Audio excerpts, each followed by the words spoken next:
algumas coisas, né? Tem algumas coisas nessa trajetória que, que aconteceram, né? E eu me senti reconhecido aí. Primeiro pela Secretaria de Cultura e Economia Criativa. Só um instante, pessoal. Eu vou só colocar esse gatinho aqui para fora. Um minutinho.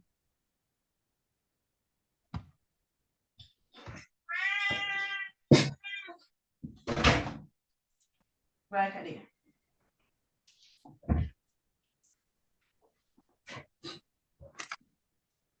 Prontinho. Bom, e aí eu tive alguns reconhecimentos aí na minha trajetória, né? Um prêmio da Secretaria de Cultura e Economia Criativa em 2021 é um prêmio de reconhecimento pela trajetória enquanto pessoa LGBT na cena cultural do DF, né? Foi muito massa esse prêmio. E também recebi o prêmio DJ Jamaica na categoria Conhecimento, justamente pelo meu trampo com as crianças, né? Especificamente, onde eu levo o hip hop e a literatura marginal como uma estratégia educacional, né? Para realizar essas atividades. Atualmente eu estou como gestor, né? Criadora aí do projeto de afroeducação, que é o ANAN Afroeducação. Não sei se vocês tiveram aula com a Vitória Deolindo, de Educação Popular, tiveram? Não sei se foi nessa turma que ela deu aula, mas enfim, somos Tivemos. companheiros de vida, ela é minha noiva e também estamos juntos criando aí o ANAN Afroeducação. Mas já falei demais de mim, agora eu quero ouvir um pouco de vocês. Se apresentem, contem a trajetória de vocês.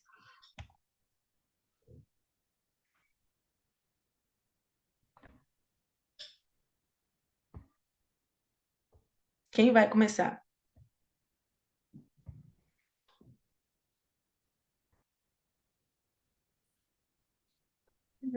Eu vou começar já. Tá dando para me escutar? Estou ouvindo. Beleza. Nossa, mídia, me chamo Letícia, mas conhecida como Fugazi. Sou rapper em si, produtora cultural, produtora de eventos, mãe, esposa, dona de casa, escrava de vida. É isso aí. É muito papai para uma mulher só. Mas, enfim, estou aí junto com vocês nesse corte, nesse curso, né, de educação popular, porque as minhas crianças estão fazendo o curso também. E é isso. Sou artista independente, dependendo da cena. E é isso. Então, Massa e demais, agora valeu, Fuga.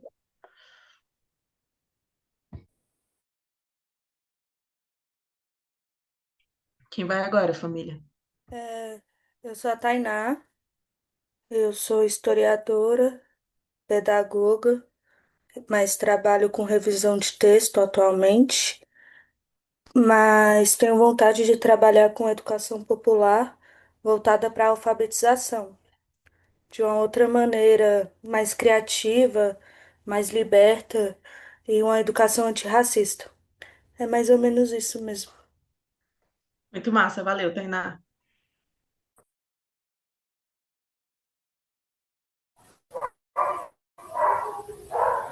Boa noite, tá me ouvindo, geral? Massa. Eu sou a Jéssica, mais conhecida como Matuta.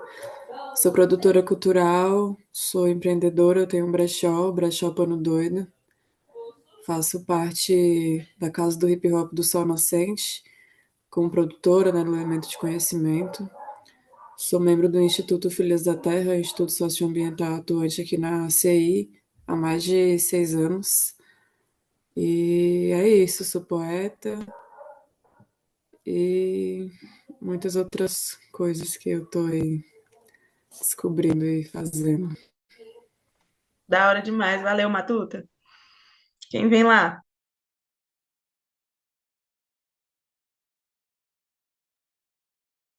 Salve, Laio.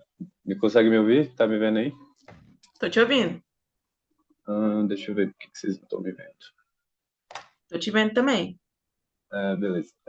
Meu nome é João, eu sou músico e desenvolvedor. E eu trabalho com todos os tipos de computadores que você imaginar. E aí, tipo, misturo isso. Tipo, hoje eu sou DJ, sou produtor cultural, sou formado, sou bacharel em sistemas de informação e trabalho também com cultura, com várias coisas. Assim, fica meio difícil me apresentar rapidinho aqui, mas é mais ou menos isso. É difícil resumir uma trajetória toda em poucas palavras, né? Mas é isso aí. É, A gente vai fazendo. Quem vem? Oi, tá me ouvindo? Tô te ouvindo. Eu sou a Letícia, eu sou dançarina, faço licenciatura em dança no IFB e é isso, sou da Ceilândia, tenho 20 anos e faço parte aí de uma galera aí da cena da dança aqui de Brasília e é isso. Massa demais. Oi, boa noite. Vocês estão me ouvindo? Sim, estamos te ouvindo. Eu tô meio rouca, então peço desculpas. É, eu sou a Bia, eu trabalho atualmente com educação popular. Estou me formando, estou cursando, no caso, História e faço parte do Confluências. E é isso, boa noite. Massa demais, Bia. Colei no Confluências lá na UNB.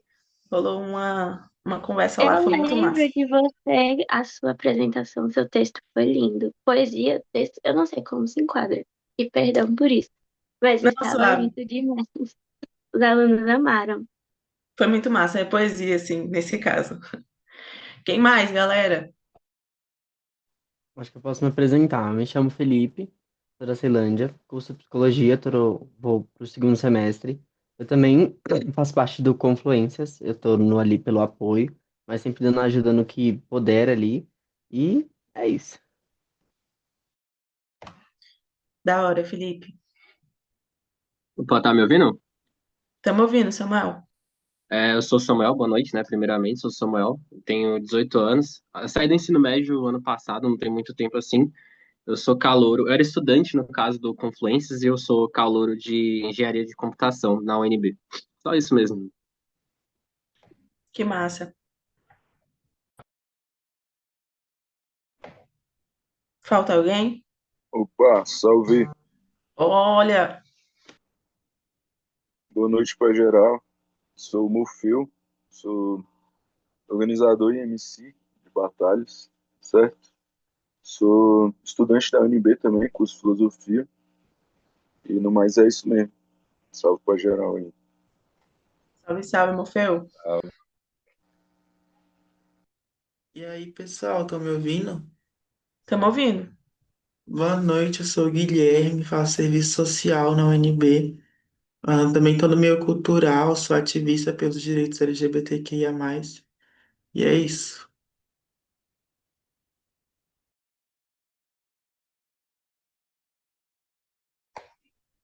Foi todo mundo, né? Então vamos seguir. Ainda não. Ainda Boa noite, falta. tudo bem? Boa Me noite. chamo Davi, nascido e criado aqui na Ceilândia Sul. Sou graduando de História, trabalho com História Indígena e História do Distrito Federal, principalmente das periferias do Distrito Federal. Atualmente trabalho no Núcleo de História do Arquivo Público do DF. E é isso. Da hora, valeu, Davi. Mais alguém, família? Não? Toda aula vocês têm que se apresentar ou só nos começos? Enfim, pô, velho, eu tô muito feliz com a nossa turma aqui hoje. Sério. E acho que esse papo sobre arte engajada, ele vai ser uma troca muito rica para mim, assim, porque, vai, tem pessoas aqui que eu já conheço, que eu admiro muito. E, assim, ouvir a trajetória de vocês me inspira muito também.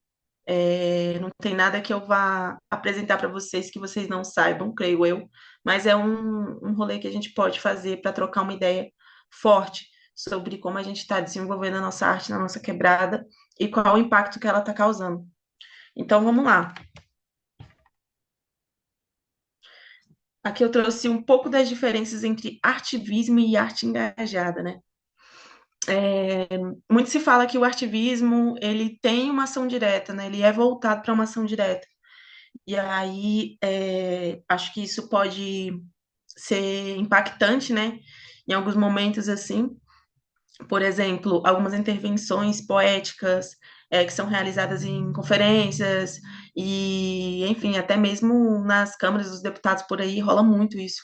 Então, o ativismo ele vai estar muito mais votado com o enfoque dele na ação direta, né, e na transformação social, diferentemente da arte engajada, que vai trazer um pouco mais de reflexão, né, e conscientização. E aí, os espaços em que isso pode acontecer, o ativismo ele acontece na rua, na prática, né? E a arte engajada ela já vai estar mais ali dentro dos museus, dentro das instituições, né? E um rolê mais formal. É engraçado pensar essas diferenças, porque a gente vai linkando, né, com o que a gente conhece. Para mim, o ativismo, ele entra muito na categoria do que a gente faz no dia a dia, saca? Tipo assim, do que a gente está sempre fazendo. E a arte engajada parece que ela é algo mais polido, né? Quando se diz assim, a estética, a análise e tal. E então, assim, é bom e importante a gente pensar essas diferenças, mas pensar que as duas produzem é, uma. As duas produzem um impacto inegável, né? Cada uma à sua maneira. Então aí vai ter o estilo que vai diferenciar, né? Da questão do choque, da provocação no ativismo, a narrativa estética da arte engajada, né? E a intenção. Então, eu acho que o que a gente faz mesmo é ativismo, velho. Porque a gente mobiliza, a gente gera mudança na nossa quebrada, mas em alguns momentos também a gente acaba produzindo arte engajada, né? Enquanto estamos em ambientes formais. Tendo em vista aí essas diferenças, a gente segue para falar um pouco mais sobre o que diferencia, né? O que nós tem que eles não têm, tipo isso. E aí vem a arte comercial versus a arte engajada. Todo mundo sabe como funciona a arte comercial, né? É um bagulho ali que vai ser para gerar lucro, vai ser entretenimento, vai tentar atingir as grandes massas, não vai trazer nenhuma reflexão profunda, vão ser temas que vão ser tratados de forma genérica, e tudo isso que vende, né? Tudo isso que é palatável para um público, tudo isso que é confortável, eu diria, né, para a audiência. Arte comercial, infelizmente, galera, é o que dá grana, né? Que dizem. E aí sempre rola isso quando a gente vai trocar essa ideia com alguém que já faz o rolê acontecer há muito tempo. E aí eu vou trazer um pouco das minhas experiências de vida, né, pra gente trocar junto. Então, quando entrei no rap, lá em 2013, eu fiquei procurando referências, né? Fiquei procurando quem vinha de antes e tal, pra saber como eu ia seguir. E aí, eu dei de cara com a Vera Verônica, velho. A Vera Verônica, para quem não sabe, é uma mana que faz rap aqui no DF há muitos anos. Assim, a primeira mulher a fazer rap aqui foi a Vera. E aí eu cheguei nela e falei, Vera, tô fazendo rap agora, quero trocar uma ideia com você e tal. E aí cheguei e falei, pois é, eu tô querendo. Sabe quando a gente tá no começo ali, que a gente quer sei lá, acho que a gente quer chegar com muita sede assim ao pote mesmo, e quer fazer tudo, e quer fazer acontecer e tal. E eu cheguei pra Vera e falei isso. Ah, tô muito empolgado, quero fazer rap, é isso aí, vamos lá. Aí ela falou assim: olha, você vai ter que escolher dois caminhos para você fazer tua arte. Um deles vai ser o meio comercial. E aí você pode, sei lá, fazer o teu rap e fazer os refrão dos caras e fazer suas rimas e tal.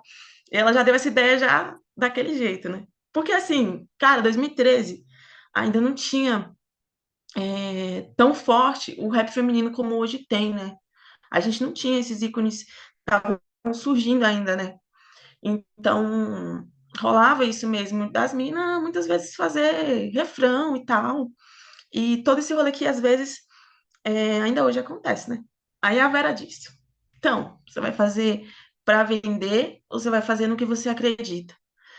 E aí aquilo mexeu comigo, né, mano? Fazendo rap, eu já tava cheio de ódio, eu tava, sei lá, querendo expressar tudo que eu vivi, tudo que eu senti. Falei, não, velho, não vou fazer essa arte que vende. Não quero isso. Quero fazer arte engajada e tal.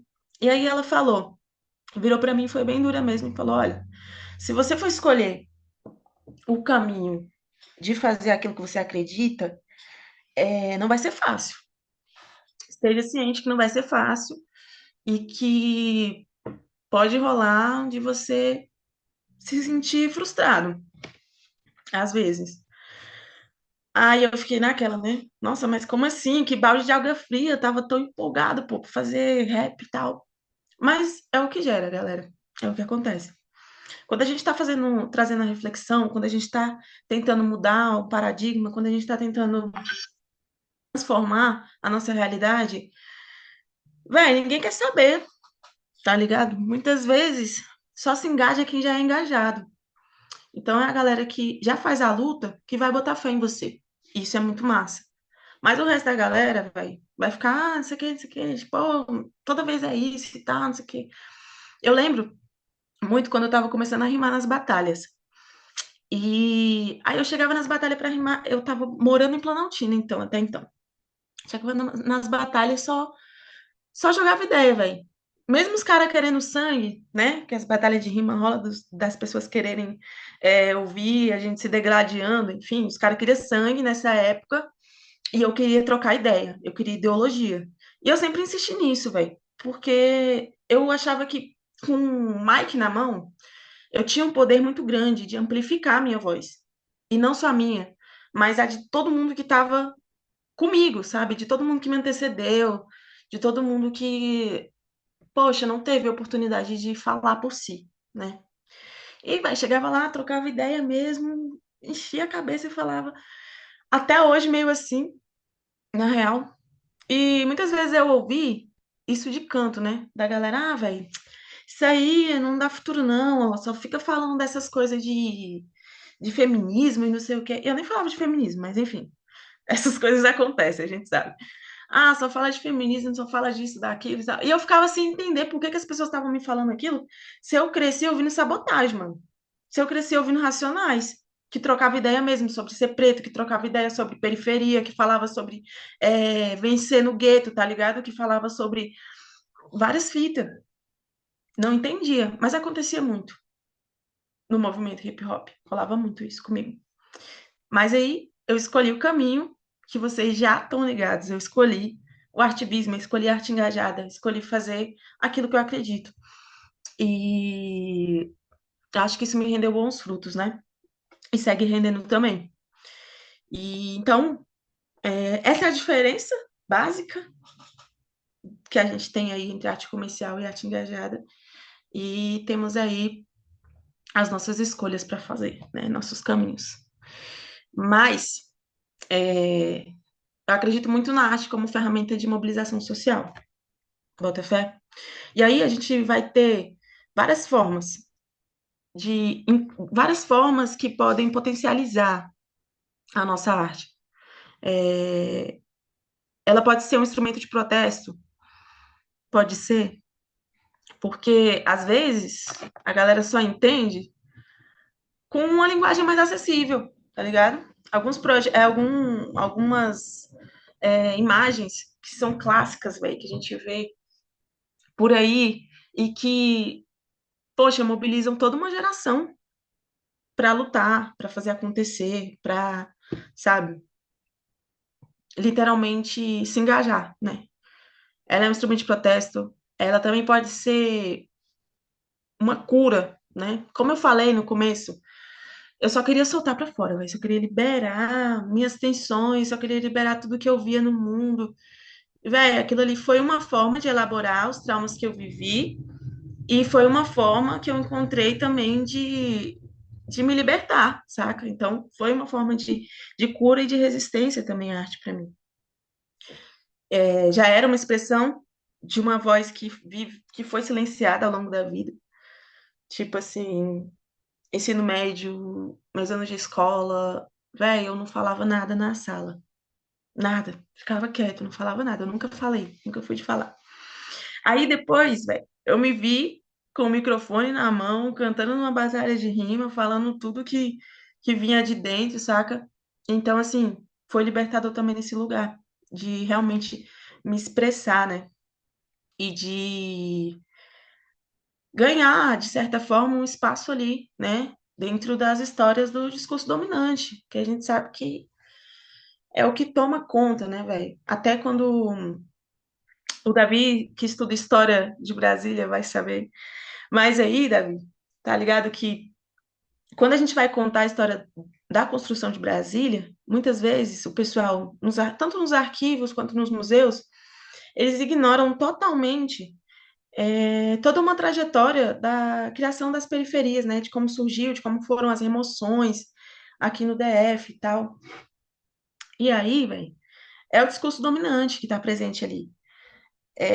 Oscar Niemeyer, Juscelino Kubitschek, é só isso que se fala quando se fala sobre construção de Brasília, saca? Eu estudo isso também, né? No mestrado eu estudo os desafios da justiça informacional para mulheres negras nas exposições museológicas, né? Porque eu sou de museologia. Estudando isso, velho, a gente percebe que foi silenciado. Mas eu ganho esse espaço com a minha arte. Como? O nome do meu trabalho é O Grito das Esquecidas, que é um trabalho que eu apresento e já inicio ele no mestrado, na apresentação, com uma poesia que eu escrevi em 2015, com o mesmo título. Uma poesia que vai trazer muito dessa fase, né, de libertação. E aí eu trago isso para o meu meio acadêmico, porque eu pensei que eu também não posso separar aquilo que eu acredito daquilo que eu faço. Então, estou dentro da universidade para tentar mudar de alguma forma não só a minha realidade, mas trazer também uma perspectiva para a minha quebrada. Para contar a história da minha avó, que veio construir Brasília, mas não é lembrada nos museus, tá ligado? E aí eu chego nessa visão de trazer isso e trago a arte junto, porque é uma ferramenta de mobilização social. Então, eu mobilizo num espaço formal, né, que seria a Universidade de Brasília. Eu mobilizo a minha arte através da minha escrita, através da minha fala, e sigo nesse caminho, né? Por quê? Porque a arte, véio, é um engajamento coletivo. A gente tem aqui o Morfeu e a Fugazi que organizam batalhas na nossa quebrada, né? E é um movimento extremamente coletivo. Uma roda de rima, a gente sabe que salva muitas vidas, velho. Tira muitas pessoas que podiam estar fazendo 1 milhão de outras coisas paia, mas tá ali, velho, ouvindo uma rima, tá ligado? Trocando uma ideia. Então, assim, é, é importante a gente entender que a nossa arte, ela não é só nossa, ela é da nossa comunidade, velho. Várias galeras aqui organizam coisas, produzem coisas, né? E acho que quando a gente está produzindo, a gente não pode perder de vista quem a gente é, a gente não pode perder de vista por que que a gente está fazendo aquilo, tá ligado? É muito fácil, gente, a gente pegar uma grana de um FAQ aí, ó, muito fácil pegar essa grana e esquecer da quebrada, tá ligado? Acontece muito. A galera pega, consegue um FAQ depois de tanta luta de portfólio SEAC e tal, consegue vencer, e aí, mano, não divide com a quebrada. Não coloca aquela amiga que trampa, tipo assim, que faz vários corres, mas nunca tem um trampo fixo para trampar no seu projeto do FAQ, que aí é uma tiração. E coloca lá para receber, sei lá, 10K para um organizador e não coloca para os meninos da batalha ter direito a um prêmio. Vai chamar a batalha para o teu projeto e não bota prêmio. E aí, velho, aqui agora nós está falando de nós por nós. Está falando da gente. Enquanto produtores culturais, a gente tem que ter coragem e tem que ter as caras para levar quanto mais gente como nós, melhor para os nossos projetos, tá ligado? O que me levou para a primeira sala de aula da minha vida foi um projeto desses de FAQ. né? Que foi o projeto Poesia nas Quebradas, lá de Planaltina. A Ravena, não sei se vocês conhecem, já ouviram falar da Ravena e tal, mas a Ravena me chamou para colar e falou assim: vai, ó, bora levar o rap para 11 escolas. Véi, nunca tinha pisado numa escola depois que eu saí da escola.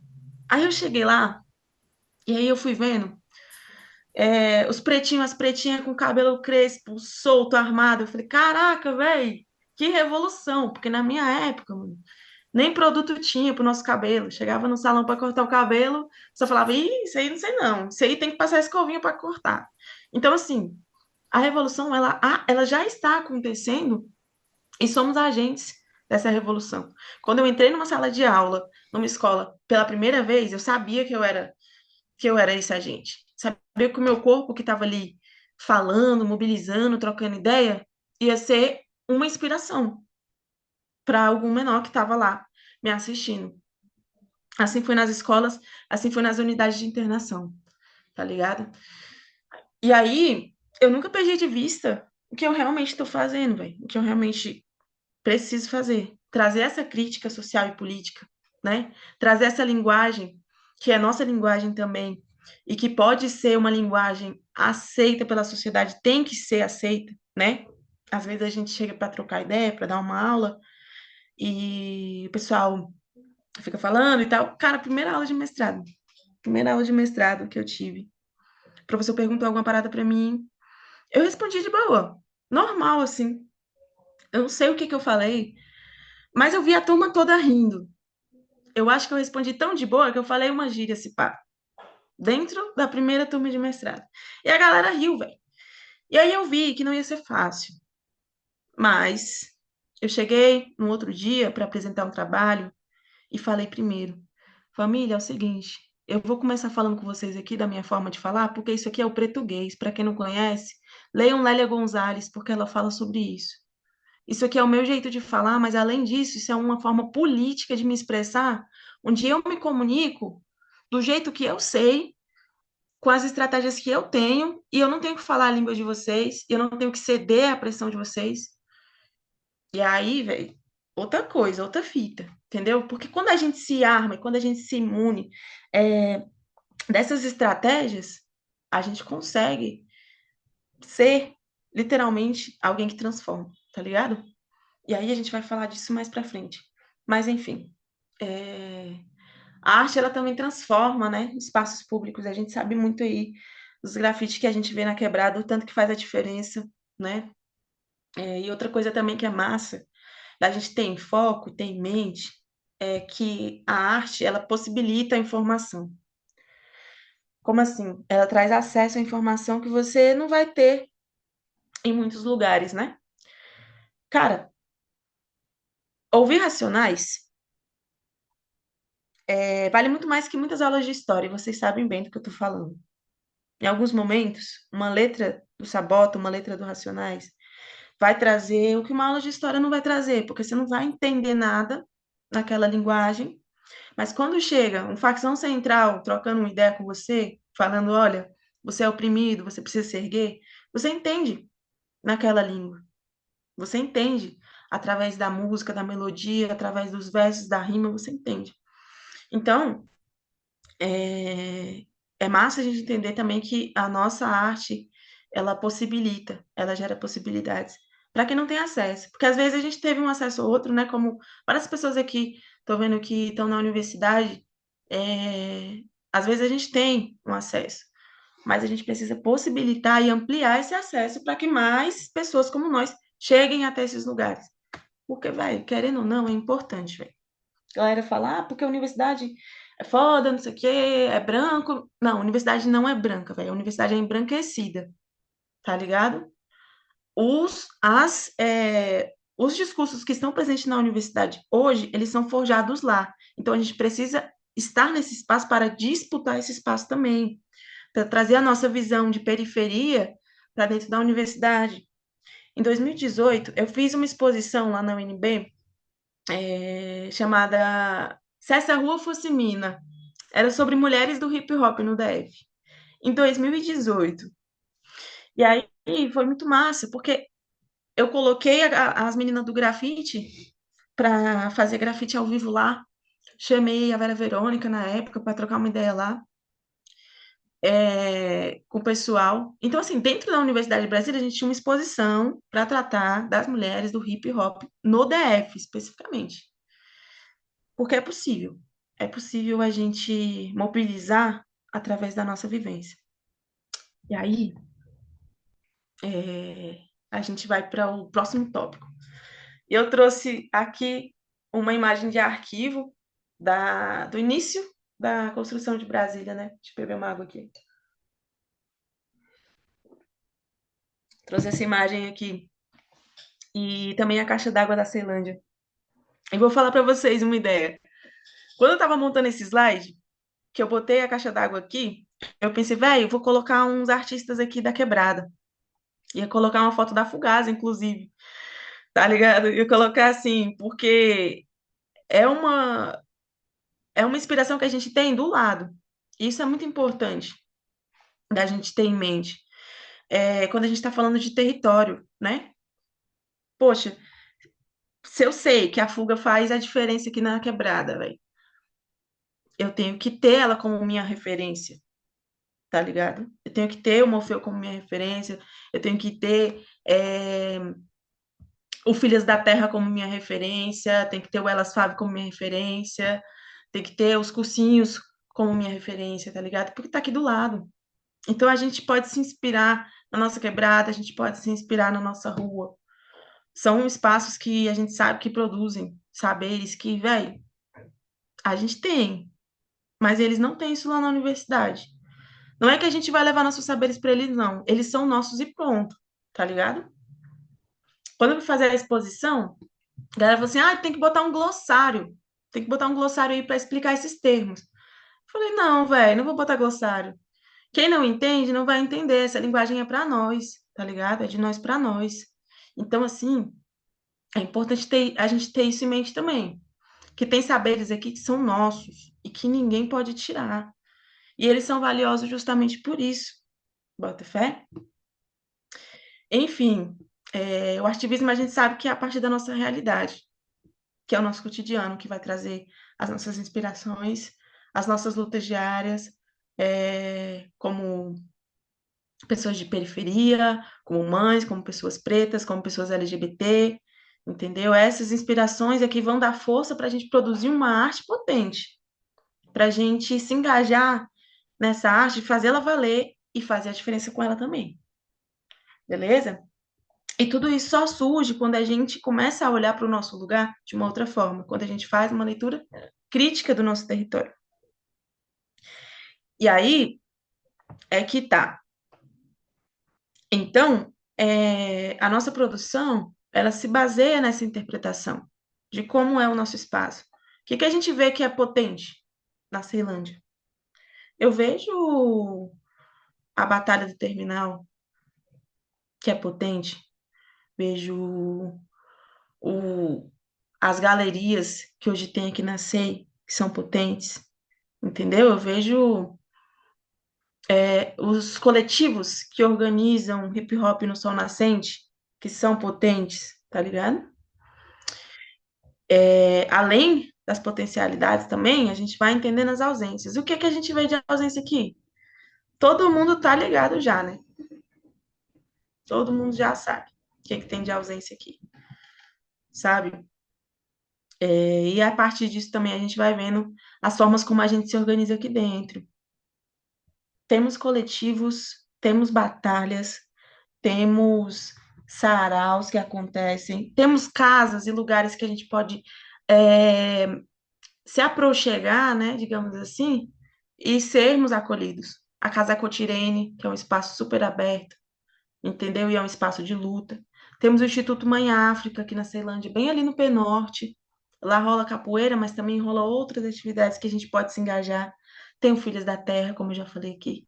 É isso aí. A gente vai fazendo e vai se inspirando no que está mais perto da gente.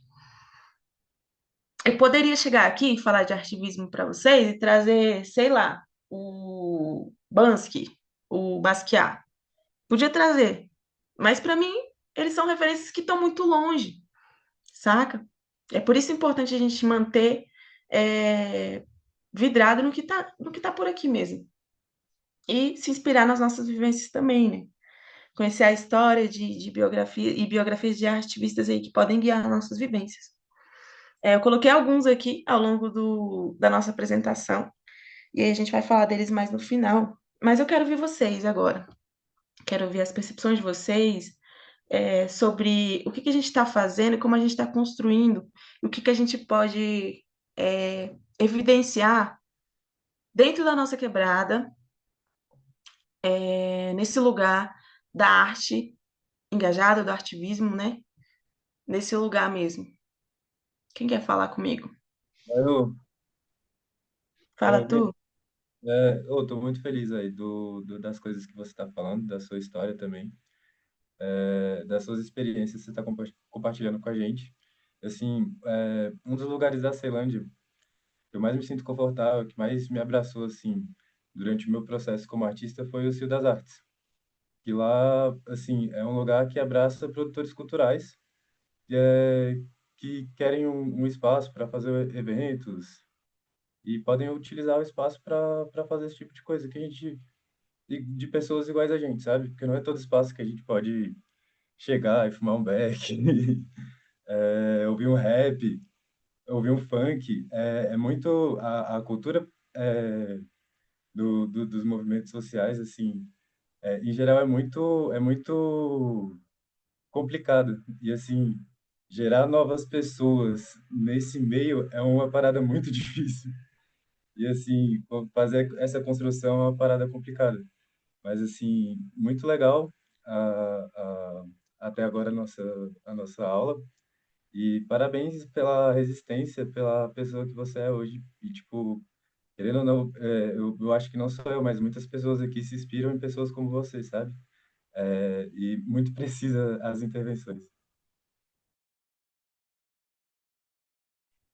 Valeu demais, João. Poxa, vocês que me inspiram, velho, na moral, tá ligado? A gente vai se fortalecendo nesse caminho muito, né? E é a luta coletiva que faz a gente resistir mais, Botafé. É o que faz a gente se manter mesmo. Esses espaços como o CIO, não citei aqui, mas boto fé demais no CIO das Artes, velho. São espaços que vão fortalecendo a gente também. Mas alguém, falem comigo.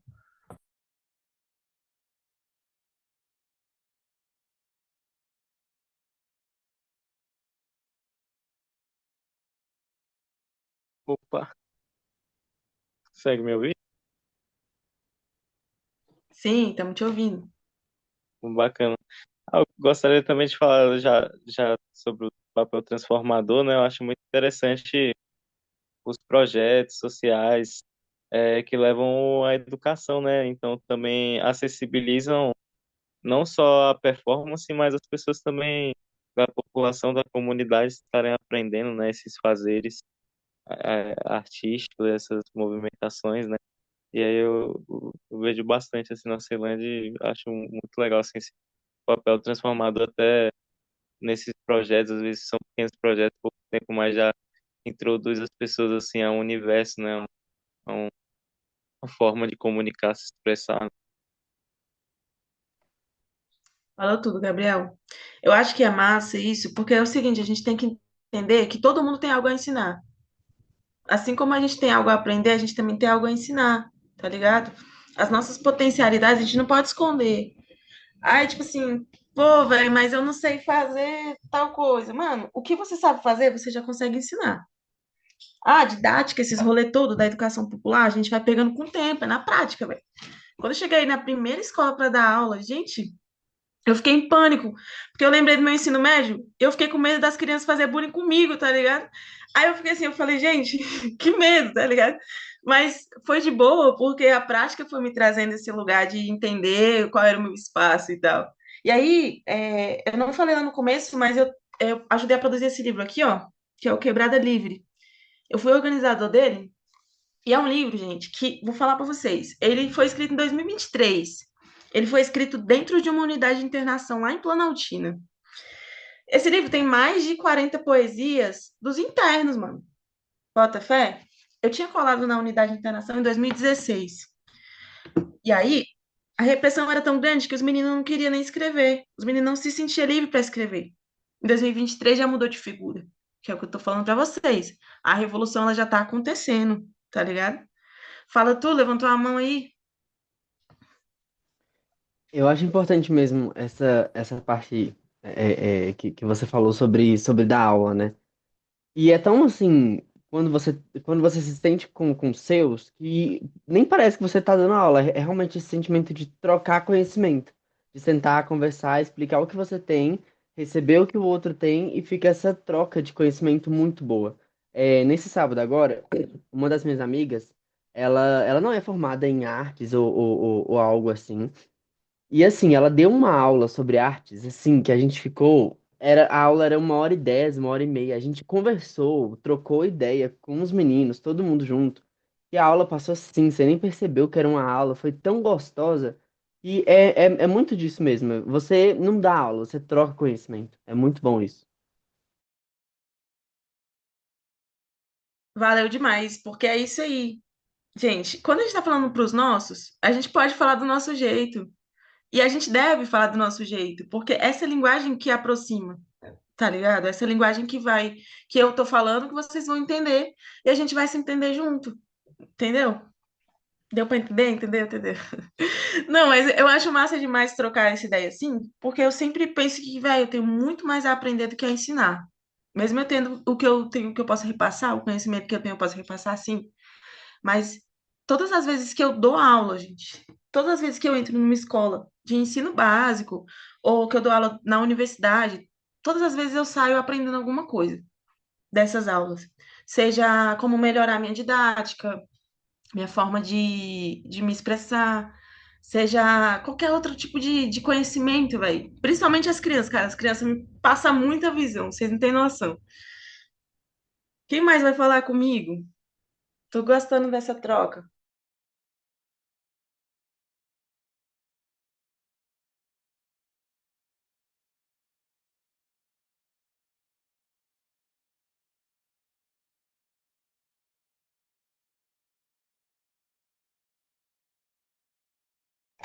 Que silêncio é esse? Tá ouvindo?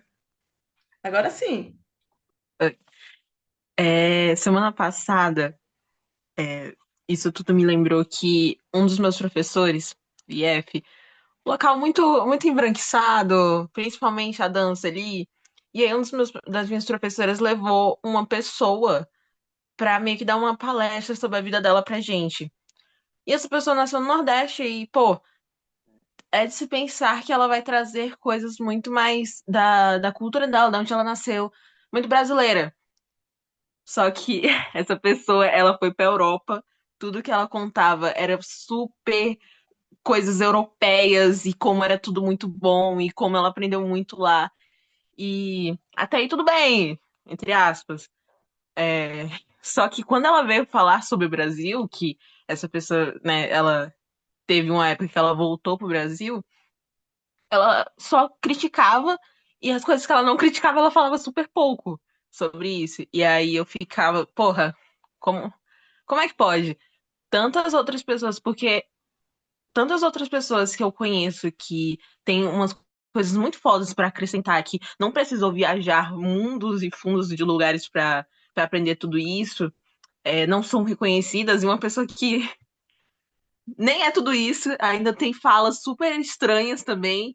É super conhecida a galera babando muito o ovo dele lá, que ele parece que ele tem uma coisa de trabalho que é tratar as pessoas minimamente bem, que estão trabalhando com ele.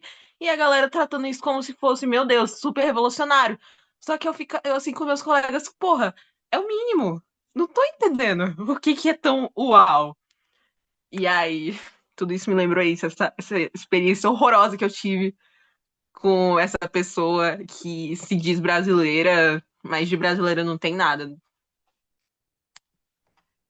Nossa, Foi um isso babado. acontece muito, Letícia, velho. E é assim, o que a gente tá. Nesse caso, eu acho que a reflexão é sobre qual o espaço que essa pessoa está ocupando, né? E qual que é o direito que ela tem de ocupar esse espaço. Então, se ela tá lá dando aula, né? Tá lá dando uma palestra, como que ela chegou lá? para dar essa palestra, né? Como que ela chegou lá para ocupar esse espaço e por que que ela está sendo tão reconhecida a ponto de ser levada para lá para ocupar esse espaço, né? Acho que vale refletir nesse lugar, porque assim, dentro da minha própria trajetória, eu fico observando esses rolês também. A galera me chama para fazer oficina, para, enfim, trocar uma ideia e tal. E eu chego, muitas vezes eu me sinto um impostor, velho. Eu fico, pô, velho, eu não mereço estar aqui, não, ó. Gente, fui fazer um debate na aula inaugural do curso de museologia da UNB. Aí vocês imaginam, eu que saí aqui da quebrada, estudei em escola pública a vida toda, sento lá naquela mesa e acho que eu não tenho que estar lá. Tipo assim, por que que eu não tenho que estar lá, sabe? Se o que eu tenho para dizer pode inspirar muitas outras pessoas, por que que eu ainda me acho um impostor de estar lá, sendo que eu sei tudo que eu passei para chegar lá? E aí eu acho que vale a gente refletir nesse lugar. Porque assim como essa pessoa que deu essa palestra e só falava de outras referências aí que, enfim, não é a nossa realidade, a gente sabe o que a gente pode mudar quando a gente ocupa esse lugar. Então, assim, quando a Letícia for dar a palestra dela, sobre a vivência dela, tenho certeza que vai ser muito mais interessante, tá ligado? Para quem escuta. Porque é sobre isso.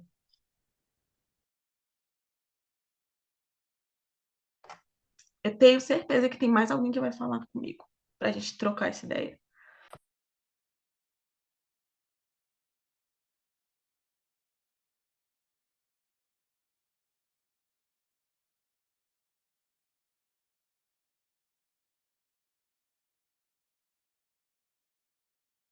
Enquanto vocês levantam a mão, eu vou trazer aqui um exemplo. Um exemplo clássico de como a arte pode mobilizar na nossa quebrada. Um exemplo é esse livro aqui. Tá focando? Aqueles blogueiros. A Beatriz já levantou a mão, mas enquanto isso eu vou falar do livro. Esse livro aqui, Coletânea Muntu, o nome dele. É uma coletânea criada por uma editora de quebrada que se chama Kizimbi. É uma editora que produz vários e vários livros, várias publicações. E aí eles chamaram a galera para escrever poesia e mandar para esse livro. Aqui tem o nome de várias pessoas que provavelmente vocês devem conhecer. Não tá focando, né? O blogueiro tá passando mal aqui. Ah, sei lá, tem uma galera aqui da Ceilândia, tá ligado? E aí isso é massa porque é uma escrita coletiva que se materializou. Por que que é importante a gente materializar a nossa arte, família? Esse livro tá aqui hoje, ele foi escrito em 2022. Ele foi escrito em 2022, está em 2025, ele está aqui. Os nomes estão aqui, a gente pode tocar, a gente pode repassar. Então, assim, já é um ponto também para a gente ir refletindo como a gente pode materializar a nossa arte, né? Vai, Bia? É porque eu lembrei de um artista, porque você citou Banksy, né? Eu não sei se pronuncia assim. Mas tem um artista, que eu não sei se ele é de São Paulo, mas eu imagino que sim, que se chama Negromia, que ele foi uma exposição do Banksy, porque o pessoal de elite estava elitizando mais uma vez a cultura periférica, né? E fazendo uma exposição que, tipo, tava muito mais cara. E era uma exposição falando de coisas da periferia. E aí o artista Negromia fez a mesma coisa que o Banksy fez, só que falando mesmo o que estava acontecendo, né, sobre elitização. E aí foi considerado um crime nesse caso. E aí ele sofreu um processo e tudo mais. Só que um pouco tempo depois, estudantes brancos de uma faculdade, de uma universidade pública, imprimiram essa arte que ele fez na... Ai, perdão, que fugiu a palavra. Mas no trem do Banksy. E aí eles imprimiram e eles conseguiram ganhar muito dinheiro em cima disso, enquanto o artista levou um processo. E aí, tipo, isso acontece também com nós, né? Da periferia o tempo todo, infelizmente. Mas enfim, só para participar, porque eu vi que você estava comunicar. Eu amei, muito obrigada pela participação. Gente, é isso mesmo, a gente vai trocando essa ideia junto de coisas que a gente vê, que a gente lembra, que a gente pode trazer para reflexão. Isso me pega muito, velho, esse negócio de qual é a arte que deve ser reconhecida ou não. Porque eu vou falar para vocês, tem uma galera que fala assim, grafite é arte, picho não. Eu não concordo com isso, velho. Eu não concordo. Eu acho que o picho é uma arte. Eu acho que o picho é uma forma de ativismo. Porque é uma intervenção urbana onde a galera escreve o seu próprio nome, o seu próprio vulgo, nos lugares mais altos dos prédios, tá ligado? Como forma de ocupar aquele espaço, tá ligado? A galera não fala que o picho também é arte, criminaliza o picho, prende o pichador, mas não prende o grafiteiro. Às vezes o grafiteiro também faz picho, mas enfim, é sobre isso que a gente tem que refletir também, sabe? Sobre quem que impôs, né? Essa visão do que é arte ou o que não é. Acho que cabe também a gente ir pensando por esse caminho. Mas alguém vai falar comigo antes da gente ir para o próximo slide?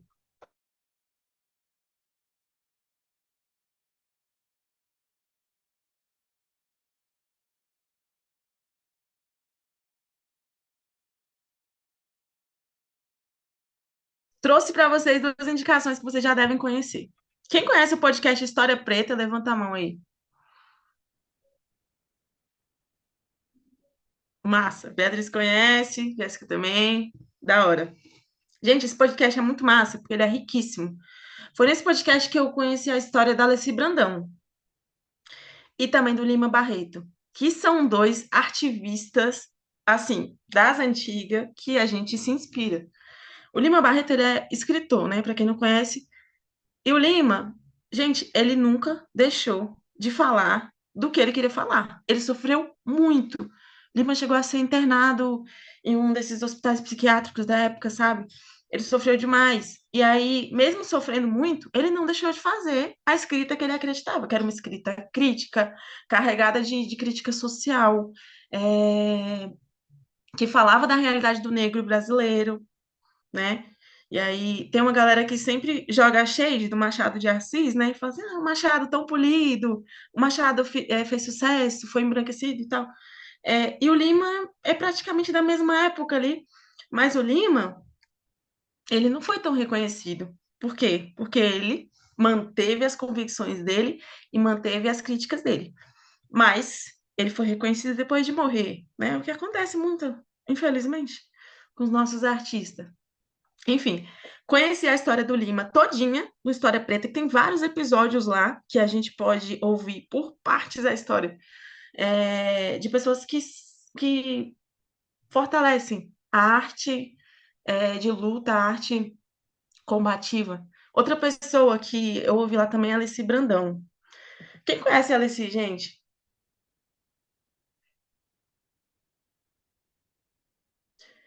A Alessi, a gente vai falar um pouco mais dela, mas ela é uma das minhas maiores inspirações.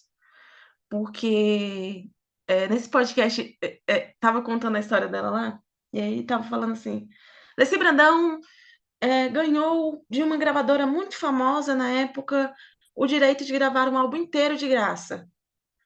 E ela não aceitou, porque essa gravadora quis polir a música de Alessi. A gravadora queria tirar alguns trechos ali do que ela estava falando e tal. Ela falou, não, não vou, entendeu? É aí que tá. Dentre a arte comercial e a arte engajada, a gente precisa fazer escolhas o tempo todo. Essas escolhas podem colocar a gente num lugar difícil, como a Alessi, que não tinha com quem gravar, mas enfim, ela deu um jeito. Mas essas escolhas podem levar a gente muito além, como o Mano Brown, por exemplo, que desde o início, né, fez a sua carreira ali falando várias ideias. Hoje ele tem esse podcast onde ele consegue contar também a história de outras pessoas, né, que estão aí engajadas ou não. João Vitor levantou a mão. Vocês querem falar ou vocês levantaram porque conhecem a Alessi? Não, eu só queria fazer um comentário assim, porque você citou a Alessi, né?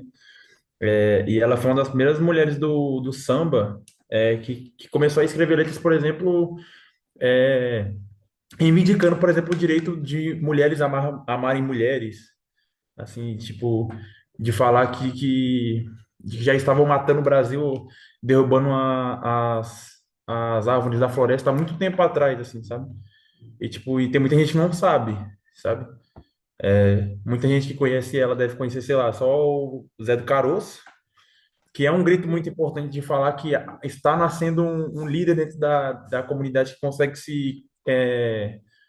se comunicar com o espaço que ele está vivendo ali dentro, mas ela já é um exemplo de ativismo há muito tempo, né? Assim, e hoje ela já tem 80 e blau de idade, assim,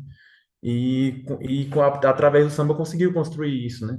Mas eu acho que o maior exemplo de ativismo assim, que eu posso citar e que está ao meu alcance, assim, eu acho que chega pouco para a gente aqui de Brasília, é muito focado no Rio de Janeiro e tal, mas eu acho que são as escolas de samba mesmo, sabe?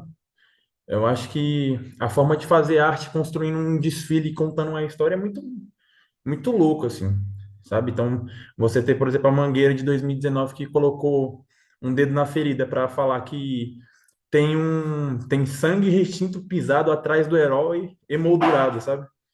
Tipo, essa letra é muito foda de você recontar a história do Brasil de trás para frente. Isso já é um ato de ativismo muito grande, assim. Então, é só isso aí mesmo. Só isso tudo, né? Pô, massa demais. Massa demais essa contribuição, velho. É porque é isso mesmo. Hoje eu trago muito mais exemplos do hip hop, do rap, porque é a minha arte, né? Minha arte que eu conheço e tal, da literatura. Mas eu trouxe para vocês também outros exemplos. E aqui, ao longo do nosso slide, a gente viu algumas dessas pinturas e dessas pessoas, né? Eu trago ali uma fotografia da Maiara Ferrão, que é uma artista de Salvador, é uma artista visual, né? Então já é outro rolê, outro patamar, tá? Além da música. E o que que ela fez? Ela fez umas fotografias, né? Na IA, onde ela recriou a possibilidade de amores entre mulheres na época do período colonial. Então, assim, ela voltou no passado para resgatar o futuro, trazendo uma perspectiva totalmente nova para falar sobre amor. Eu acho que quando a gente está lutando, a gente fala muito de dor, né? Quando a gente está nessa pira de falar sobre arte, a gente fala muito de dor, mas a gente tem que saber falar do amor também. E isso ela fez muito que bem, a Mayara Ferrão.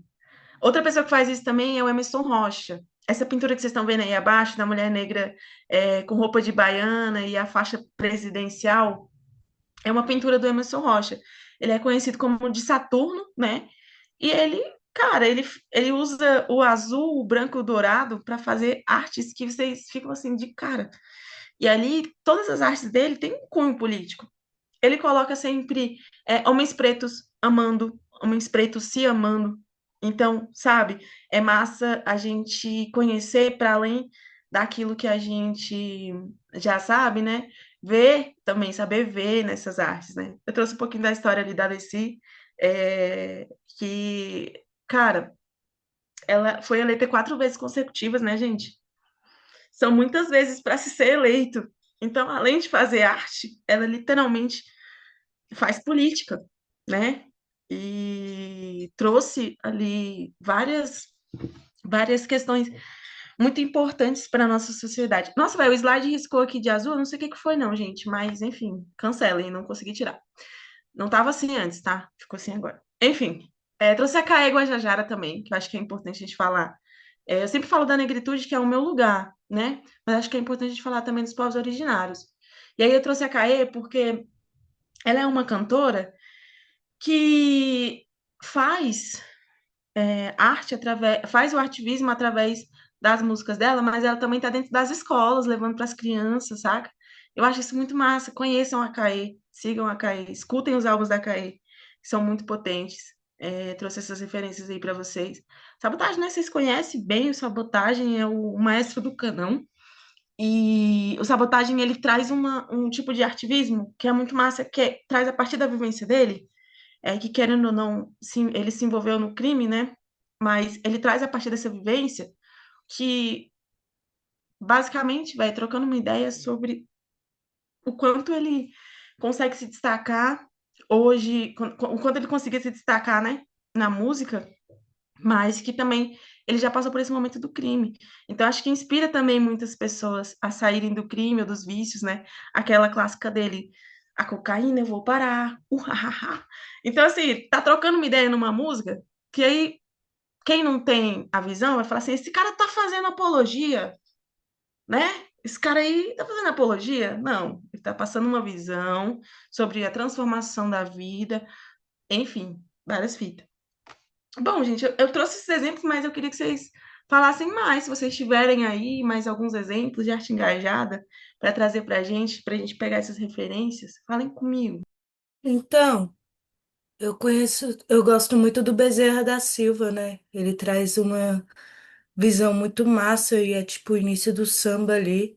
Era um ativista cabuloso de quebrada. Aquele álbum que ele tá que nem Jesus Cristo, com as pistolas na mão. Perfeito. Então, tipo, eu gosto muito disso. Eu já pensei até em escrever algo sobre isso também, porque eu acho que a gente não pode deixar morrer também, né? Essa parte da história, contar ela também na nossa perspectiva da atualidade, porque por mais que seja tão antigo, ainda é muito atual, né? Tu vê nas quebradas a mesma visão do que ele cantava já naquela época. Eu sou muito fã do cara, velho, não tem como não. Muito massa mesmo, velho. Valeu. Então, você citou uma das minhas artistas favoritas, que é a Mayara Ferrão, e eu queria citar o quanto o pessoal descredibiliza ela por usar IA.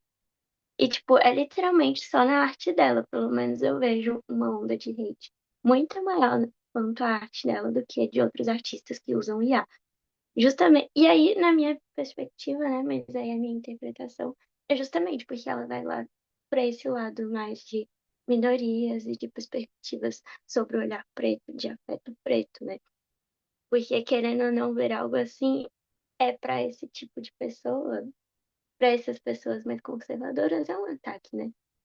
E aí, ultimamente, no Twitter, tipo, toda semana tem hate com ela, com a arte dela. E aí, eu sigo ela no Twitter, né? Ela me segue também. E aí, ela fechou a conta dela e, tipo, ela tava super mal por conta dessa onda de hate. Porque é num nível surreal e chegou até nos trending topics o fato dela usar IA pra fazer esse tipo de arte.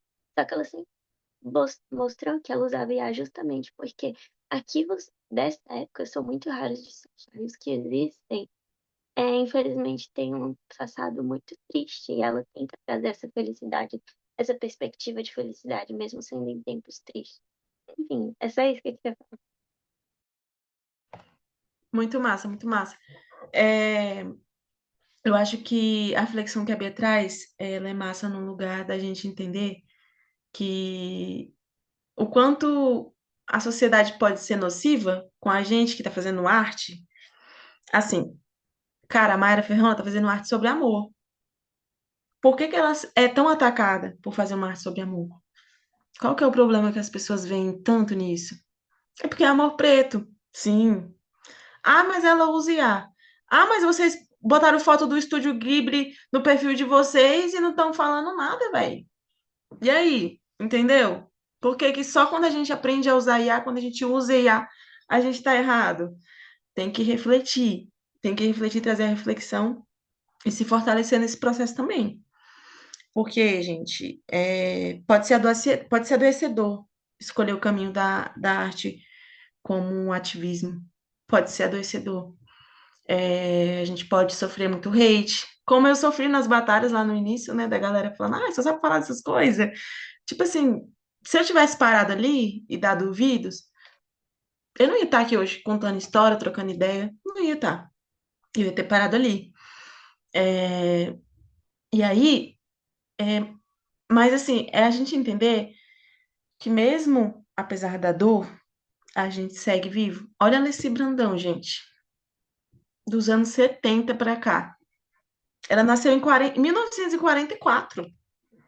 A Alessi tá viva e fazendo o que ela acredita, sabe? Vale a pena fazer arte engajada, vale a pena seguir a nossa trajetória e se inspirar nessas pessoas que, que são nossas inspirações, porque pode até ser que a gente seja assassinado como sabotagem, pode até ser que a gente morra, pode até ser que a gente adoeça. Eu também adoeci por um período. Eu fiquei internado num hospital psiquiátrico. E eu acho que é muito importante falar disso, porque assim como o Lima Barreto ficou, eu também fiquei. E por quê? A gente é considerado, quando a gente é favelado e quer fazer arte, a gente pode ser considerado louco. Sim, porque, né? A gente tem que sobreviver. Como assim? Vai fazer arte? E aí vão considerar a gente como loucos. Vão nos colocar à margem da sociedade o tempo todo. Mas a gente precisa entender que, apesar de tudo, a gente está construindo um legado. Quando eu comecei no rap, que eu tive aquela ideia com a Vera Verônica, que eu falei para vocês lá no início, eu escolhi fazer arte não comercial, escolhi e banquei essa escolha, mas quando eu escolhi isso, eu estava sustentando também quem eu era, saca? E aí, eu acho que nesse processo eu não me arrependi em nada. Porque eu não queria ser famoso, não queria fazer fama com rap. Eu achava que era possível, sim, mas eu não queria fazer fama. Porque eu acho que a fama é algo que passa. A fama é um bagulho passageiro. Se pá, a Alessi já foi mais famosa, né? Digamos assim. Se pá, ela já foi mais conhecida.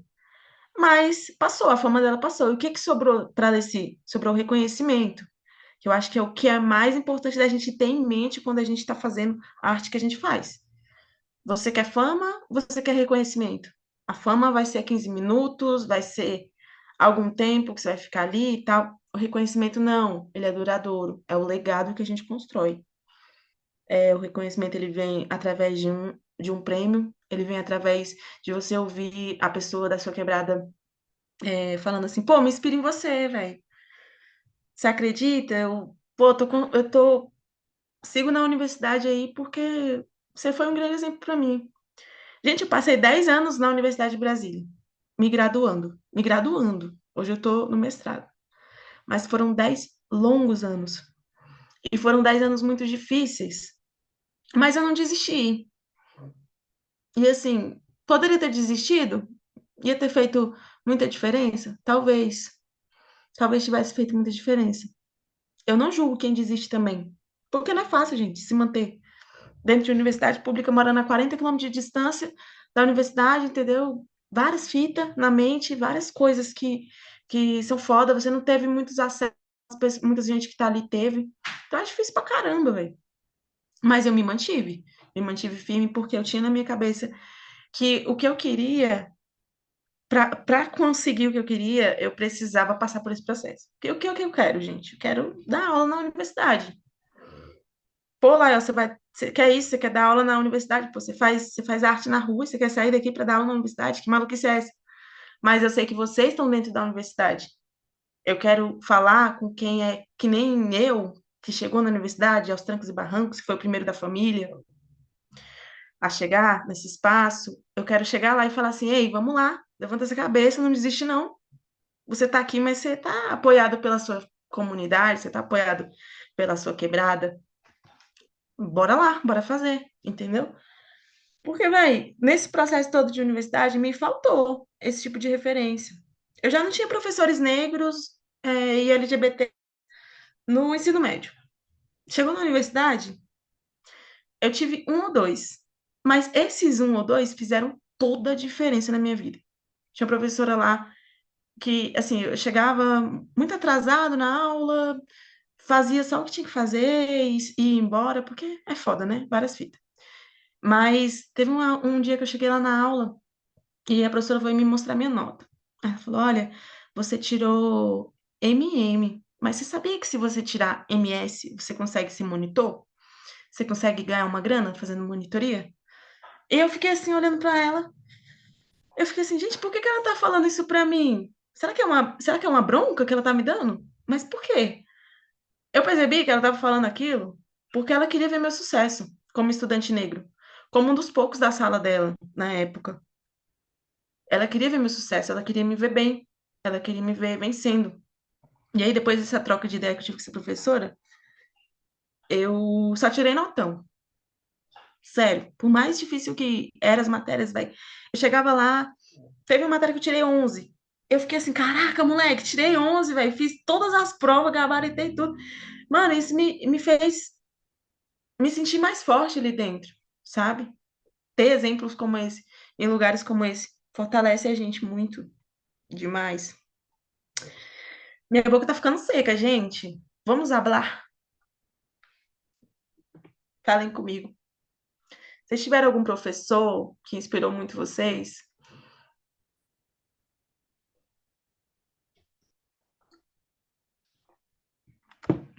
Eu tô com a boca cheia, porque eu tô jantando, mas eu queria falar sobre isso, porque, tipo, eu, o motivo que mais me motiva, o motivo que mais me motiva é outro, né? Mas, enfim, o que mais me motiva a trabalhar com educação popular e que me motivou foi o fato de uma professora minha, tipo, muito antiga, que trabalhava com a educação popular, me levou para esse cursinho. E aí agora foi se transformando, e assim continua com influências, tipo, até hoje. Ex-alunos são parte da nossa equipe, vai se transformando, como o próprio Felipe falou. Sábado passado, uma das nossas alunas, ex-alunas no caso, estava dando aula de arte. E, tipo, isso é muito transformador pra gente. Tipo, eu tava toda emocionada junto com a Raquel vendo. Isso é muito massa mesmo, Bia. Eu fico É, muito eu feliz acho de que ver. o principal combustível para a gente continuar nesse caminho é ver as pequenas realizações que para a gente se tornam, assim, realizações enormes. Eu lembro, eu era ex-aluno também do Confluências. E aí, e tipo assim, mano, eu passei em 5 lugares diferentes, sabe? Então, tipo, eu falei, caralho, muito foda. Mas, tipo assim, porque tudo mesmo que a gente constrói ali dentro é combustível para continuar, é combustível para seguir e para frente. Eu não consigo levantar a mãozinha nesse negócio, eu nunca aprendi. Tá de Mas, boa. enfim. Eu tive um professor na época do ensino médio de história, que foi o que me inspirou a fazer história, porque eu gosto muito de escrever e eu sempre gostei muito de literatura. Ele apresentou um livro para mim, que é um dos meus autores favoritos até hoje, que é o do George Orwell, 1984. E aí, tipo, aquilo lá fez um buff na minha mente assim. Depois que ele explicou aquele livro, eu tava no meu terceiro ano do ensino médio. Aí eu falei, não, vou fazer história. Vou fazer história. É isso que eu quero pra minha vida, tá ligado? Aí no primeiro bimestre eu vou lá e fico de recuperação em história. Aí meu mundo caiu. Aí eu, poxa, lascou. Mas eu não desisti, não. Me formei. Logo depois em história deu tudo certo, mas caralho. Ele foi uma das minhas inspirações e na faculdade eu tive um outro professor, um professor negro, gay, assumido, tipo, dava aula de matéria de é, história da África, questões do continente africano, né? Uma única disciplina falando sobre o continente africano inteiro, mas enfim, um único semestre só. Pouca coisa, mas já era alguma coisa, né? Enfim, na época. E aí ele me ajudou muito também nessa questão de vivência, de me soltar enquanto pessoa. Eu acho que a faculdade, a escola vai além da sala de aula, então ele me ensinou muito enquanto ser humano, enquanto me identificar como pessoa.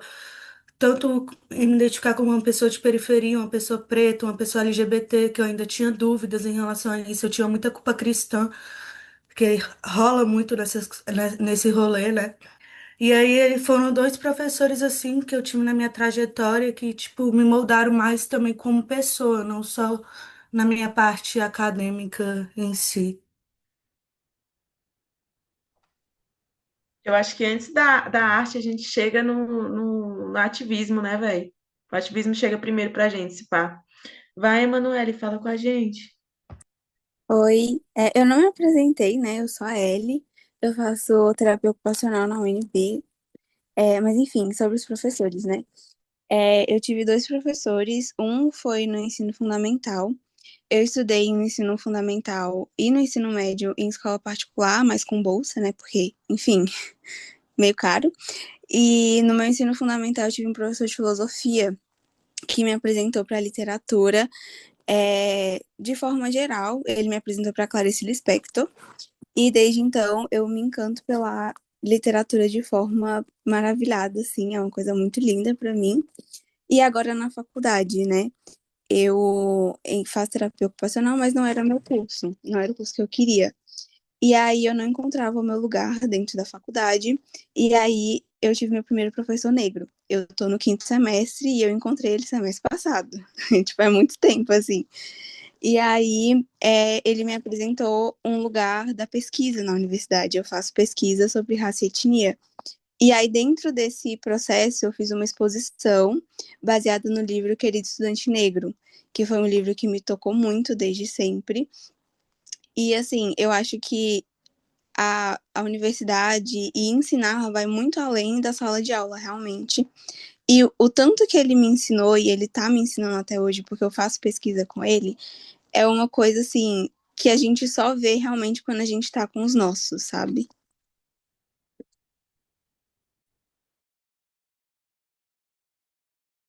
Nossa, velho. Demais, demais. Vocês estavam falando aí dos professores, eu achei massa porque vocês trouxeram também obras, né? Que apresentaram vocês à consciência crítica, né? Livros que inspiraram vocês. E é isso aí, gente. Essa é a arte, né? Essa é a arte engajada na sua mais pura forma. Ela é algo que permanece, que fica, que marca, que transforma, entendeu? Então, essa é a visão mesmo.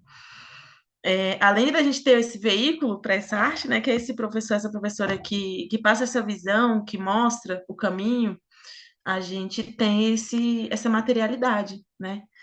Eu trouxe para vocês um poeminha desse livro aqui, como eu falei, escrito por jovens em unidade de internação, né? Eu trouxe esse poema porque eu acho que ele traz um pouco do que a gente está debatendo aqui. Uma coisa sobre esse livro. Ele foi escrito no sistema socioeducativo, mas ele foi censurado lá dentro. Aí, a gente escreveu, a gente entregou o livro, imprimiu o livro, entregou para todo mundo que participou.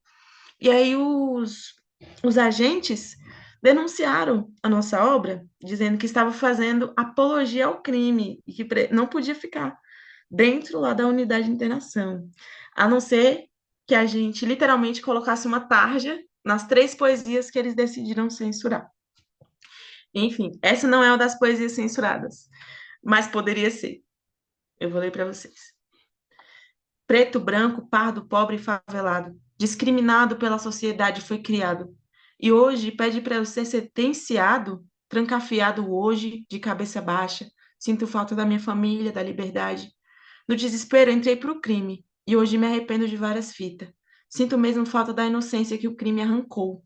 Mas nunca vou desistir da favela. Vou voltar. Uso o sistema para me reerguer, e na rua vou me levantar. Esse menor aqui, vulgo pica-pau, porque a gente bota os vulgos, não bota o nome, né? Mas esse menor vulgo pica-pau, a visão que ele passa pra gente, e que eu acho muito foda da gente trazer como referência, usa o sistema para me reerguer. Aqui ele tá usando o sistema carcerário para se reerguer, né? Ele tá usando aquele tempo lá para voltar para a rua, para pensar no que ele vai fazer quando voltar para a rua. Mas a gente pode usar o sistema de muitas formas. Hoje eu estou usando a Universidade de Brasília, o sistema universitário acadêmico, para me reerguer. Mas existem outras formas da gente usar o sistema para se reerguer, né, nesse caminho. E aí, eu queria deixar para vocês essa reflexão, né, de como a gente pode usar o sistema para nos reerguer, ou como a gente pode fazer com que a nossa arte, a nossa forma de fazer arte seja permanente e reverbere em outras pessoas como nós, né? Eu acho que já está chegando aqui no final aqui, eu sei que a aula vai até 9h30, mas aí então eu quero deixar um pouco mais de ideia para trocar com vocês aqui. Coloquei a Alessizinha aqui no final e a frase dela, que é: a minha inspiração é toda calcada na minha observação enquanto cidadã. E essa frase da Alessi, eu acho que ela é massa, porque é o seguinte: a gente se inspira na nossa própria vivência. A gente se inspira na vivência de quem tá do lado, tá ligado? E eu queria trocar uma ideia com vocês sobre esse instituto, que é o ONAN, né? Que a gente tá criando, que eu e minha esposa estamos criando. Aí, tipo assim, eu acho que é massa trocar essa ideia, porque é o seguinte, é para inspirar vocês mesmo, para criarem também seus próprios corres. Sei que tem gente aqui que já organiza em coletivo, é muito massa.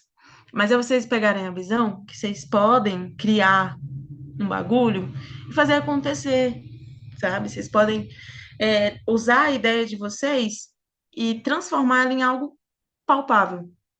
Eu acho que esse é o nosso desafio quando a gente está fazendo uma arte que tem muita relevância, que tem muito o que dizer, mas às vezes tanto para dizer que a gente não consegue sustentar, que vai saindo por aqui. Mas é importante que a gente entenda que é preciso organizar essa raiva, né? Organizar essa raiva, defender essa alegria e seguir. Então, assim, criem, criem muito, criem e sigam organizando nos coletivos de vocês, sabe? É muito massa ver a Fugazi aqui e o Morfeu, porque eles são referência de organizações de batalhas de rima. E como eu já falei, cara, as batalhas salvam. Um livro desse aqui, produzido no sistema socioeducativo, tenho certeza que esse livro salvou a vida de algum desses moleques que escreveu pra cá, tá ligado? E salvar não é necessariamente. A gente também não pode usar isso como algo que tem que acontecer. Ah, a arte salva, massa, o hip hop salva, massa. Mas a gente precisa entender também o motivo da gente precisar ser salvo. Do que a gente precisa ser salvo, sabe? Do que a gente precisa se libertar de fato, né? Enquanto sociedade, enquanto artistas, enquanto ativista, enquanto jovens defensores, né? O que a gente precisa se libertar? Onde a gente precisa tocar, onde a gente precisa ser tocado para fazer reverberar quem a gente é, né? Deixa essa reflexão aí com vocês, durmam com essa. E tô aqui. Quiserem trocar mais ideia, vamos falar um pouco, vamos se ouvir. É muito bom ouvir vocês. Queria falar isso, deixar isso bem, bem frisado aqui. Tô vendo a carinha de vocês aqui agora, rolando aqui o feed. Muito bom ouvi-los, muito bom vê-los, muito bom saber da existência de pessoas tão potentes na nossa quebrada que seguem defendendo a alegria, que seguem com muita felicidade aí fazendo acontecer, inspirando. Gente, vocês são uma inspiração, sério mesmo. Todos vocês. Até quem eu tô conhecendo hoje, já tô me sentindo inspirado pra caralho por vocês, na moral. E isso só fortalece. A gente tá aqui para se fortalecer mesmo e em coletivo, né? Falem comigo, quero ver vocês.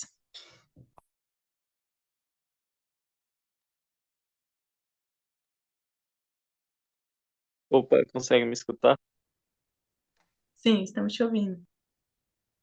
Eu também não consegui me apresentar para não perder muita linha do raciocínio, né? Tinha muitas pessoas. Eu sou o Gabriel, eu faço parte do Jovem de Expressão e sou músico, produtor cultural, técnico de som, né? E eu achei muito interessante o rolê dos professores, né? Que parece que é um portal a mais ali dentro do sistema educacional ali, né? Que leva ali, né? Quando o professor abraça a gente, né? Pega na mão da gente. Eu que vim da capoeira, tenho muito isso, né? Porque dentro da capoeira a gente considera o mestre como um pai, né? Tipo, então é muito além do que só as questões de ensino, né? Mas às vezes até sobre questões para a vida mesmo, né? É muito legal quando a gente dá tem alguém ali para dar essa confiança, né? Esse educador, né? E eu tive um professor que foi muito importante isso na minha vida, porque, né, eu passei para a escola de música, né? E lá, que nem a colega comentou aí do IFB, é um lugar muito elitizado, né? Então, é, é um lugar muito elitizado e que estuda a cultura popular, né? Que é a nossa cultura. Então, tipo, eu passei por várias questões, mas um professor me ajudou muito lá, né? Dentro que ele era um professor que era nordestino, né? E veio começar do zero em Brasília também, sabe? E ele via muito em mim essa parada, que eu também sou filho de nordestino, né?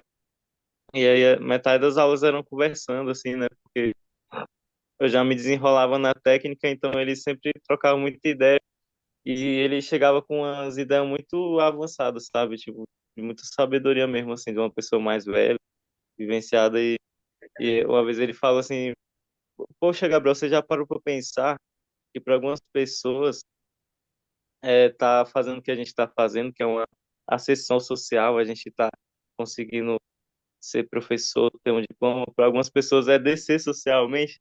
Então, para aquele playboy ali, que é tipo filho de uma pessoa que ganha mais de 40 mil reais, até pro playboy fazer o que a gente está fazendo, ele vai ser, de certa forma, discriminado ali, por falar como a gente fala, consumir nossa cultura, né, de tão forte e resistente que ela é, né?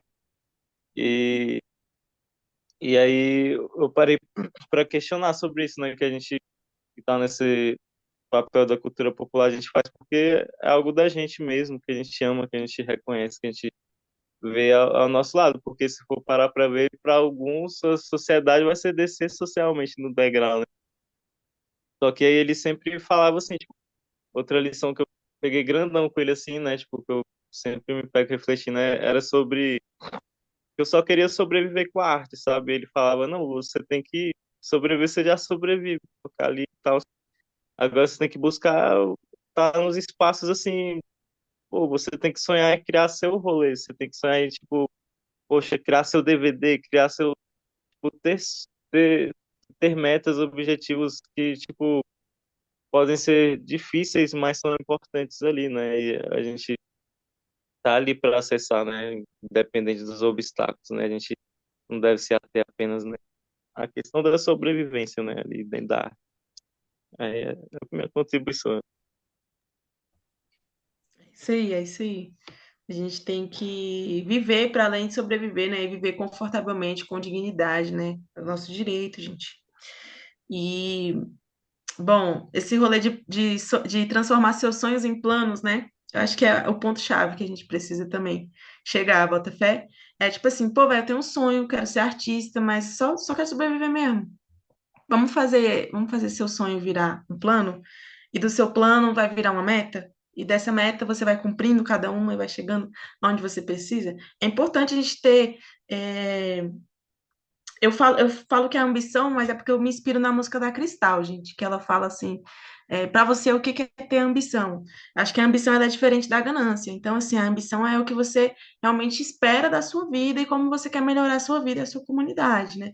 A ganância já é outra fita. Mas eu acho que a gente precisa ter ambição sim para conquistar os nossos sonhos, velho. É isso aí, na sua visão. Tem uma galera com a mão levantada. Pode falar, gente.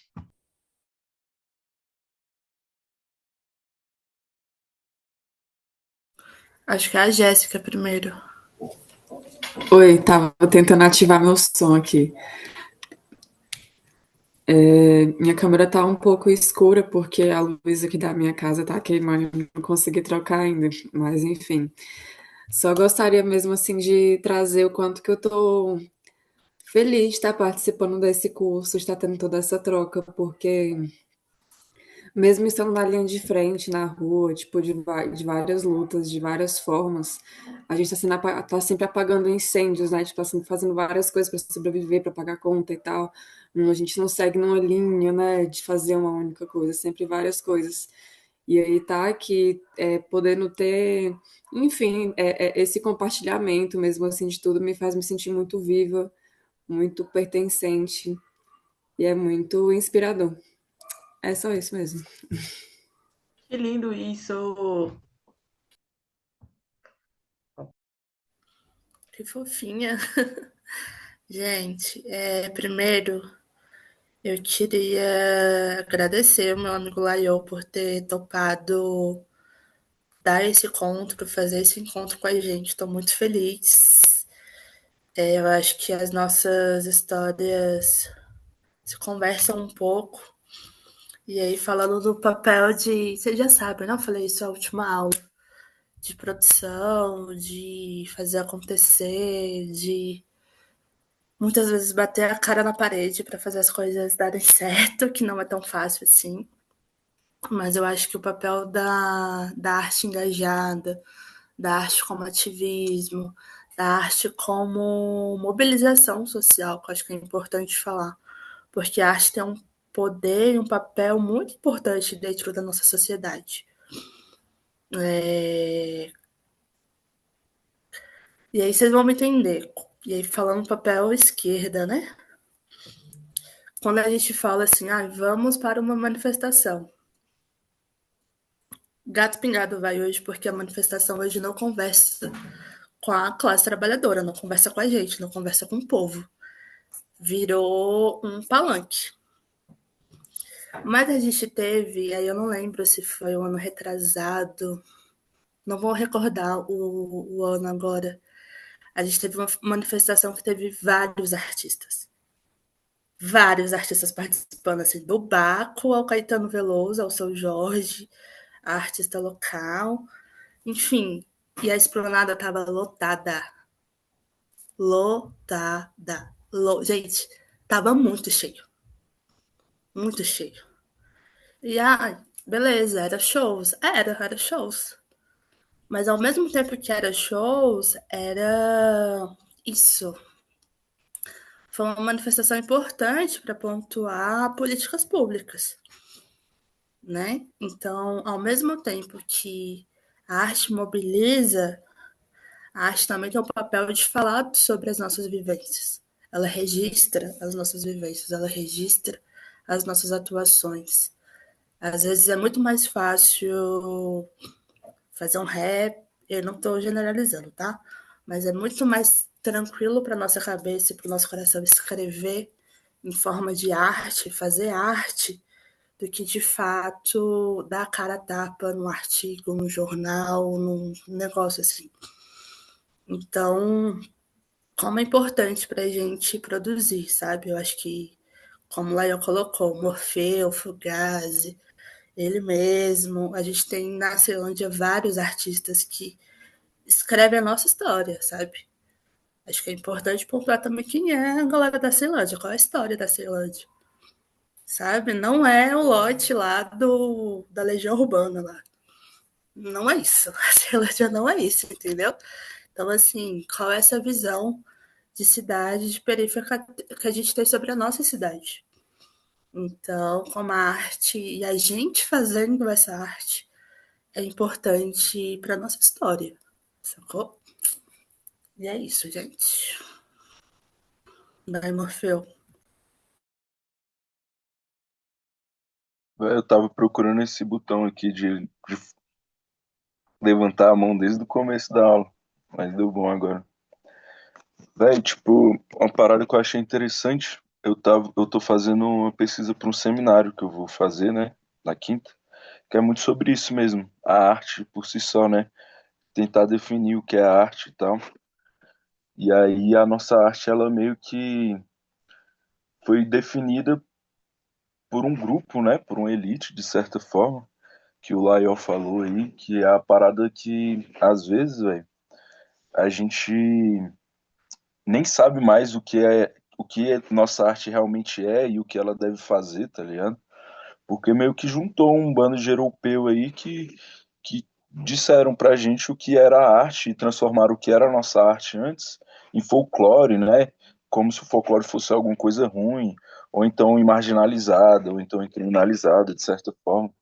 E aí, hoje em dia, se você for ver, até os próprios caras que disseram o que é e o que não é arte, eles estão em crise existencial, pô. Se tu for pegar aí nos museus, tipo, tu vai ver, sei lá, mano, o urinol, tá ligado? Que é literalmente um mictório, pô, tá ligado? Os caras estão em crise, mano. porque eles criaram essa percepção do consumo, tá ligado? Que a arte virou um consumo, um produto.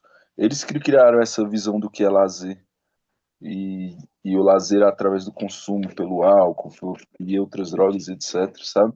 E aí eu acho que essa dialética que o Laiol trouxe para nós aí, de que, tipo, quando eu comecei nas batalhas, eu tinha que ter essa percepção de ou eu fazia a arte pela comunidade, ou eu fazia a arte para ganhar dinheiro, que foi a primeiro conflito que ela teve e tal. E eu acho que isso aí no começo todo artista meio que vai ter, mas eu acho que quem veio da periferia, quem realmente entende o que o hip hop antes dele salvar a vida de alguém, ele mostra para essa pessoa o que ele é, tá ligado? O que é a comunidade dele. E aí a resposta não vai ter dúvida nunca, tá ligado?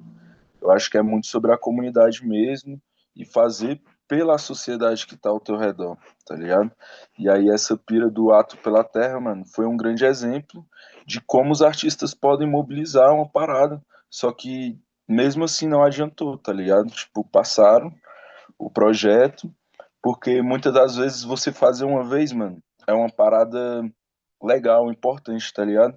Mas tem que ser recorrente, mano. Tem que ter aquela pira de, tipo, criar uma nova base política, tá ligado? Você tem que estar na rua, tipo, todo dia, mesmo que você esteja no trampo, mesmo que você esteja na escola e tal, você tem que entender que você é um ativista político, tá ligado?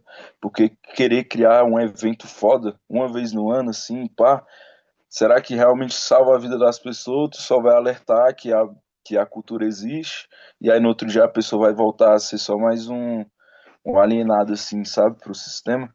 E eu acho que é muito isso os hip hopistas, né?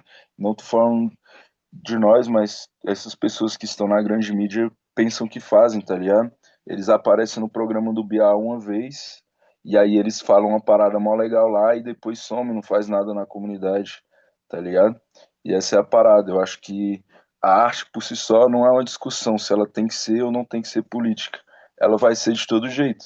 Agora você, como artista, você tem que decidir pra qual lado você vai estar ajudando, tá ligado? Ideia certa, velho. Eu sempre fico refletindo sobre isso, porque é, e sempre que eu reflito sobre isso, eu venho pro exemplo mais recente que a gente tem, né? A Lei Anti-Oruan. Pô, a gente tem que falar sobre isso, velho. A gente tem que falar. Você vê, o cara conseguiu notoriedade, né? Como um artista.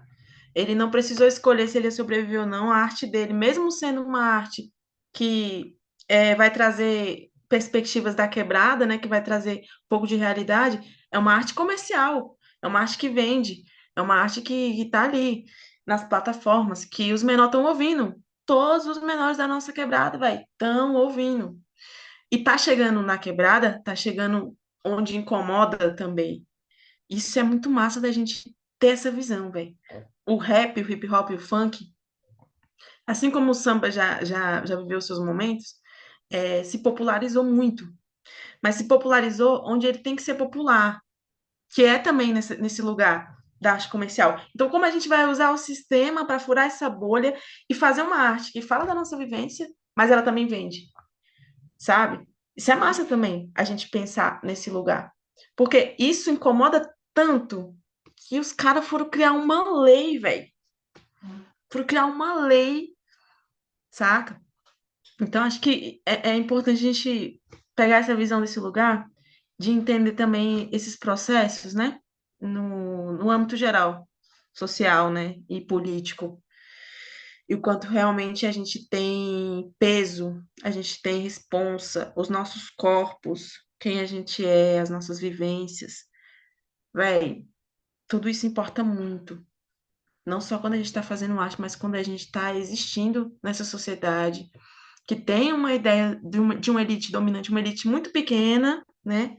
Eu estou lendo um livro do Richard Santos. O Richard também trampa com hip hop, mas ele é acadêmico também.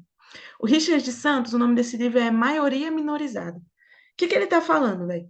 Tá falando que a galera que hoje é chamada de minoria, na verdade é a maioria. Gente, a população branca não chega nem a 5% da população mundial, saca? Então, assim, a maioria é nós. A maioria é nós. Mas essa maioria foi minorizada através desse discurso político dominante que introjetou nas nossas mentes desde sempre que somos menores, que somos menos, que nosso conhecimento não vale, que a nossa palavra não vale, que conversar, que trocar ideia não é da aula, por exemplo, porque ainda tem isso, né? O pessoal fala, mas você está perdendo tempo aí conversando, tem que passar conteúdo. Não, não. Conteúdo? Quer mais conteúdo do que essa conversa que nós estamos trocando aqui, velho? Precisa de referência bibliográfica para isso? Se a gente tem as nossas próprias referências?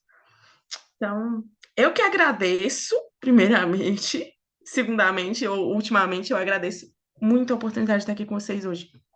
Sério. Isso me engrandeceu muito. E quero deixar um convite também. Gente, amanhã eu vou defender a minha dissertação lá na Universidade de Brasília, 2 horas da tarde, na Faculdade de Ciência da Informação. Eu vou levar o rap, eu vou levar a poesia e para dentro da universidade para falar do meu lugar. E vou pegar um grau, porque já não tem como não pegar, né? Não tem como não dar certo, mas enfim, vou pegar esse grau de mestre para depois pegar o de doutor para poder falar como eu falo em qualquer ambiente que eu chegar, porque vai ser assim, eu vou chegar falando meu bom e velho português, tá ligado? Eu vou falar as minhas gírias mesmo, porque eu sei que o meu corpo e quem eu sou, por si só, já incomoda.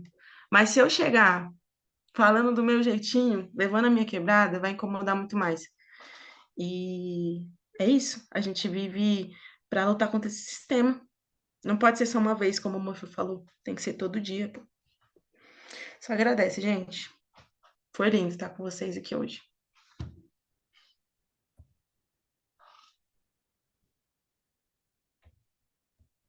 Obrigadão, gente. Obrigadão. Oi, gente, boa noite. Acabei nem falando com vocês, tá todo mundo me escutando? Sim. Descobri como que tira um print da tela com todo mundo junto. E agora falar pra todo mundo olhar pra foto que eu vou tirar print, tá bom?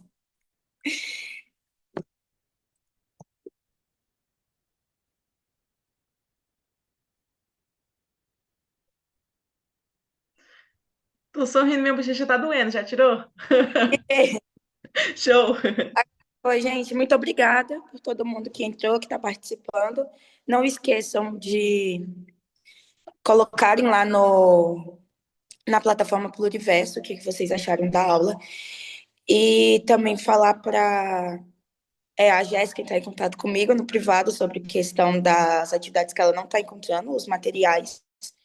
E também a Emanuele e a Eduarda sobre questão da plataforma, tá bom? E se alguém tiver qualquer problema, alguma coisa, podem me mandar mensagem, se eu não responder, me ligar também, que aí eu vejo direitinho. E é isso, gente. Muito obrigada por hoje.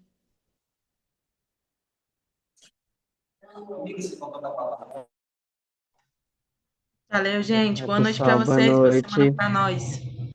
Boa Tchau, noite. tchau. Boa.